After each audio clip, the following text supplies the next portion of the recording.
আমার একটা সৎ বোন ছিল, নাম অনিমা। আমার সৎ বোনটি থাকতো আমাদের বাসা থেকে 1 কিলোমিটার দূরে। একদিন আমাদের বাসায় আমার সৎ বোনকে বেড়াতে নিয়ে আসলাম। তারপর এক রাতে যা ঘটল তা শোনার পর তোমারা থমকে যাবে। তাহলে মূল ঘটনাটি বলি। আমি কোনোদিন বাবাকে মায়ের গায়ের উপর হাত তুলতে দেখিনি। আজ হাত তুললেন। আমার মাকে বাবা আজ মারলেন, কিন্তু মায়ের চোখে পানি নেই। রাগে দাঁতে দাঁত চেপে কিরমির করছেন। বাবার চোখ দিয়ে টলমল করে পানি পড়ছে। বাবা ভেজা গলায় বললেন, উঠতে বসতে যে সোহানার খোঁটা দেও সে আজ মরে গেছে। এবার খুশি তো?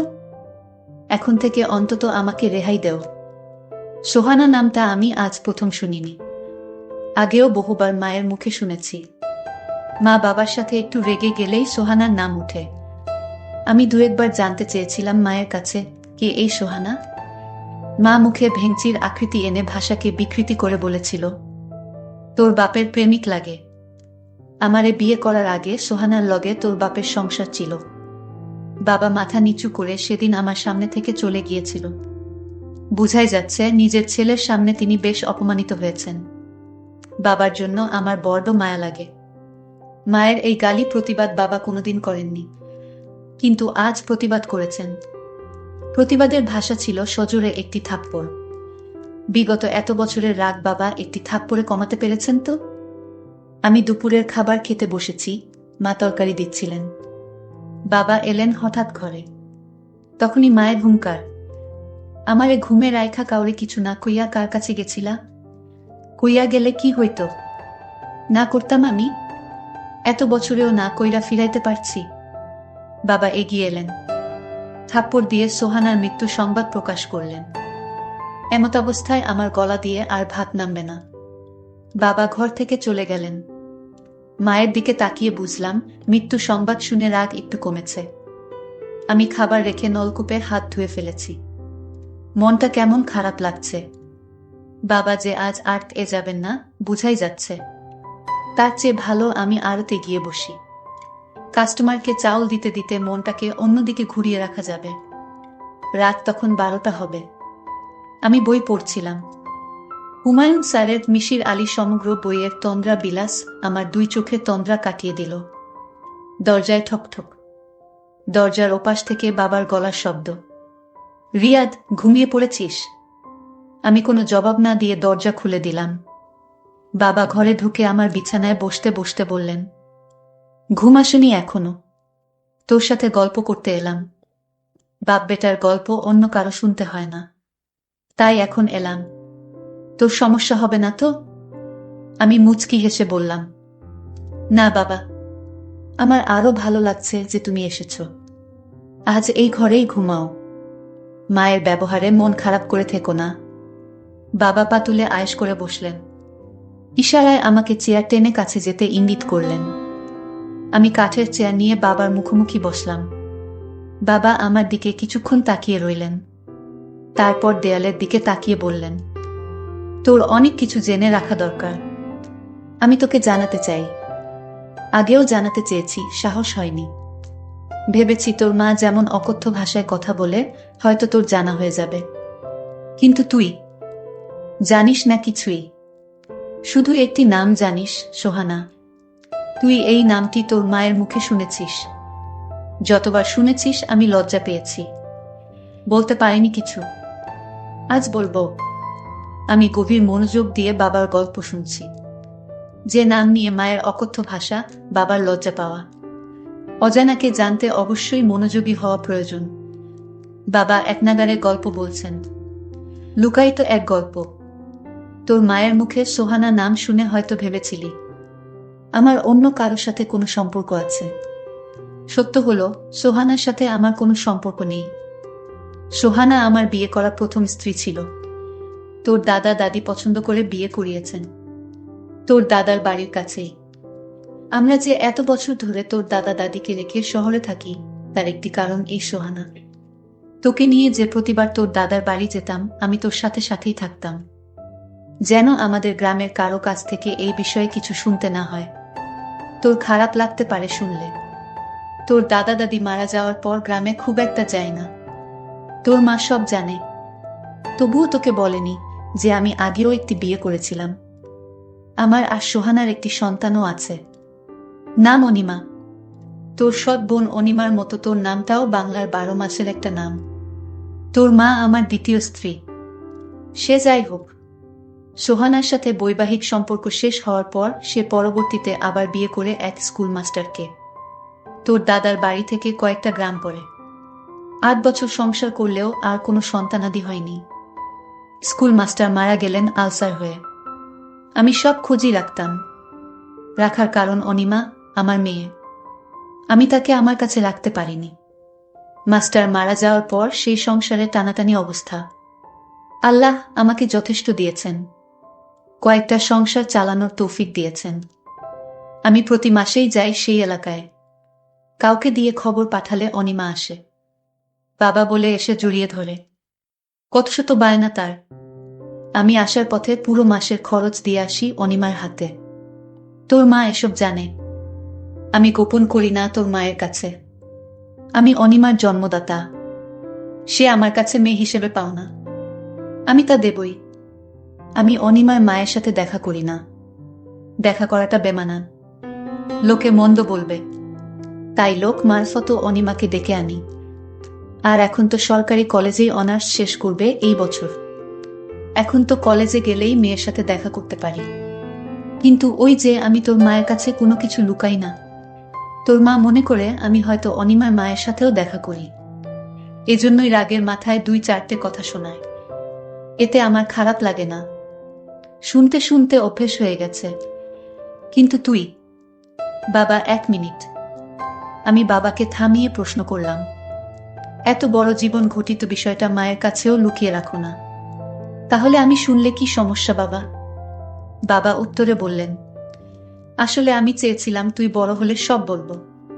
তোর মানসিক বেড়ে ওঠাতে মস্তিষ্কে কোনো প্রভাব পড়ুক, সেটা চাইতাম না। কিন্তু ভুলেই গিয়েছিলাম, যথেষ্ট বড় হয়েছিস। ইন্টার পরীক্ষা দিয়ে আর পড়লি না। অনিমা শুনেও কষ্ট পেয়েছে। ও হ্যাঁ, অনিমা কয়েকবার বলেছিল তোকে সব জানাতে, আমি সাহস পাইনি। তবে বিশ্বাস কর, অনিমার মায়ের সাথে আমি দেখা করতাম না কখনো। কিন্তু আজ মৃত্যু সংবাদ শুনে না গিয়ে থাকতে পারিনি। তার উপর তোর মায়ের এমন কথাটুকু সহ্য হয়নি। তাই আমার কোনো ভাই বোন নেই, এমন একটি আক্ষেপ ছিল সবসময়। আজ বাবার মুখে শুনলাম আমার একটি বোনও আছে। আমার বড় আপু। নাম অনিমা। কোনোদিন দেখিনি। বাবা দেয়ালের দিকে তাকিয়ে আছেন, চোখ দুটো ছলছল। সোহানা নামের মানুষটির জন্য বাবার চোখে পানি। থাকাটা স্বাভাবিক। আমি বাবাকে প্রশ্ন করলাম, তুমি ছেড়ে দিয়েছিলে কেন বাবা? বাবা দেয়াল থেকে দৃষ্টি আমার দিকে দিলেন। একটা দীর্ঘশ্বাস ছেড়ে বললেন, যে মানুষটা দুনিয়া ছেড়ে চলে গেছে তার সম্পর্কে কিছু না বলাই উত্তম। এতটুকু জেনে নে আমাদের মনের মিল ছিল না। তবে বুঝতে একটু দেরি হওয়াতে 4.5 বছর সংসার টিকেছিল। পরে আর টিকেনি। অনিমাকেও নিয়ে গেছে, আমার কাছে কোনোভাবেই রাখতে পারিনি। জোর করলে হয়তো পারতাম। আইনে গেলে অনিমাকে রাখতে পারতাম। থানা পুলিশ করে কোর্টে গিয়ে এতসব করতে ইচ্ছে হয়নি। আমি কিছু বলতে যাব তার আগেই বাবা কিভাবে যেন প্রসঙ্গ পাল্টে ফেললেন। আমাকে উদ্দেশ্য করে বললেন, মেঘনা দিয়ে এক ট্রলার ভর্তি ধান আসার কথা। মুন্সীগঞ্জ বাজারের পরিচিত পাইকারদের থেকে কিনেছি। সন্ধ্যায় আসার কথা। রাত 9টা অবধি বসেছিলাম, আসেনি। দোকানের আওলাদের কাছে নাম্বার আছে। সকালে আড়ত এগিয়ে একটু খোঁজ করিস তো। আসলে রসিদ দিবে, টাকা দিয়ে দিস। কথাটুকু বলে বাবা উঠলেন। উঠে সাথে সাথে চলে গেলেন না। একটু দাঁড়িয়ে থেকে আবার বললেন, রাত 1টা বেজে যাচ্ছে। জেগে থাকিস না, ঘুমিয়ে পড়ো। সকালে আড়ত যাবি। বাবা ঘর থেকে বেরিয়ে গেলেন। আমি চেয়ার আগের জায়গা নিয়ে এলাম। আজ আর তন্দ্রা বিলাস পরে শেষ করা হবে না। বিছানায় গা এলিয়ে দিলাম। ঠিক 1 সপ্তাহ পরে বাবা হঠাৎ মারা গেলেন। আমি আড়তে ছিলাম।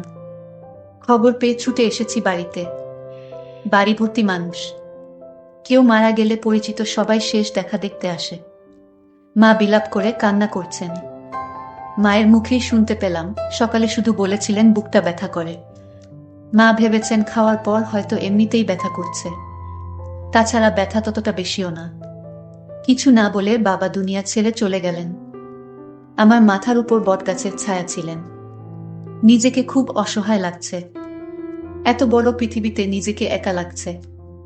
আমার দুই চোখ বেয়ে অঝরে পানি পড়ছে। সান্ত্বনা দিতে এগিয়ে এলেন এলাকার কয়েকজন।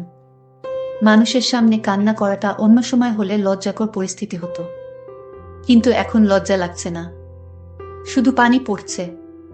এক এক করে সব আত্মীয় স্বজন এলো। শেষ বিদায়ের আয়োজন চলছে। কবর খুঁড়তে লোক গেছে কবরস্থানে।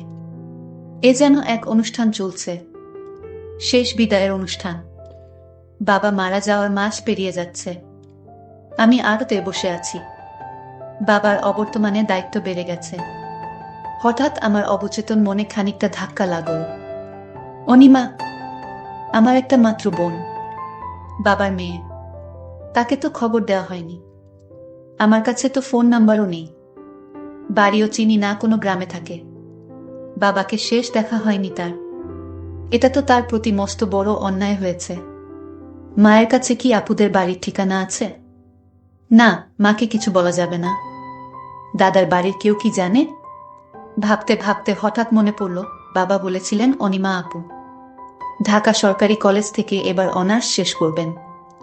আমি বসা থেকে উঠে দাঁড়ালাম। একটা বড্ড ভুল হয়ে গেল।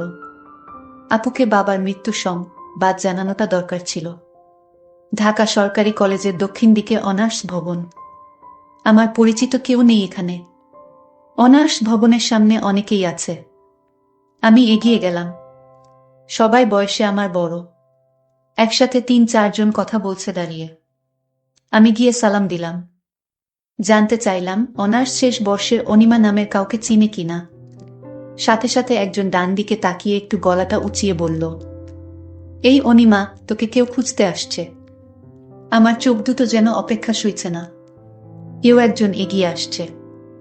আমার ৩-৪ বছরের বড় হতে পারে। দেখতে খুবই সুন্দর। ইচ্ছে করছে এখনই চিৎকার করে বলি, আপু আমি তোমার একমাত্র ভাই রিয়াদ। কিন্তু বলতে পারিনি।